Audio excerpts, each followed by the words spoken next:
Have you seen the viral interview with Eileen Gu? Do you think before you speak? Because you answer questions so quickly and so comprehensively. Can you take us into your brain? Now that clip went viral because of the way the question was initially phrased, but what stuck with me was Eileen's answer. It's worth watching her full response, but here's the part I found most profound. I spend a lot of time in my head, and it's not a bad place to be. I journal a lot. I break down all of my thought processes. I think I apply a very analytical lens to my own thinking, and I kind of modify it because it's so interesting. You can control what you think.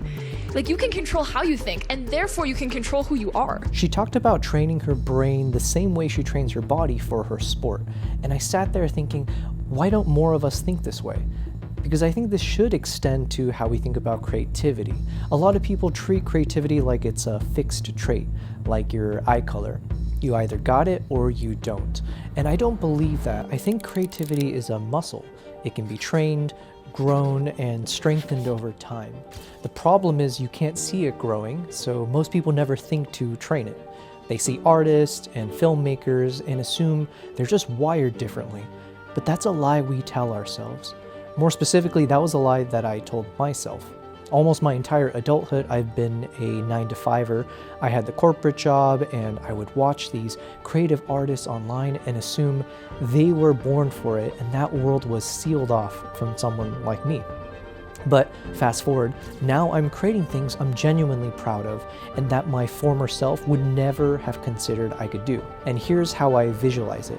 Your mind is a container, and floating inside of it are nodes which represent every idea, experience, or feeling that you've ever absorbed. And creativity is what happens when your brain connects two or more of those nodes to make something new. And the more unrelated the nodes are, the more original the idea. So to me, creativity isn't something magical, it's just making those connections. So to grow your creativity, you can add more nodes where you fill the container with more raw material, or you can expand the container itself. You stretch the walls to hold more ideas. Filling the container gives you more to work with, and expanding gives you access to things your old self couldn't have held before. And you need both. This isn't about being smarter or more talented than anyone else. It's about how much you've loaded into your mind and how far you've stretched it. And I'll give two examples from my life that impacted my creativity the most. Growing up, the most significant was my passion for reading fiction books, especially fantasy and sci-fi. And I bring this up because as adults, I think a lot of us dismiss fiction as fluff and entertainment. But that dismisses one of the coolest things about fiction, in my opinion. When an author builds an entire world from scratch with magic systems or alien physics or just things that don't exist in reality, and when the author hands you this with only words on a page, your brain has to do all the rest of the work. There's no screen showing you what it looks like. You're constructing entire worlds inside your head, and that's a gym workout for your imagination. And over time, all of those reps, they stretched my container into the shape that it's in now, and it wouldn't have been otherwise. And then as an adult, travel became the biggest accelerator of my creativity, because travel does both things at once.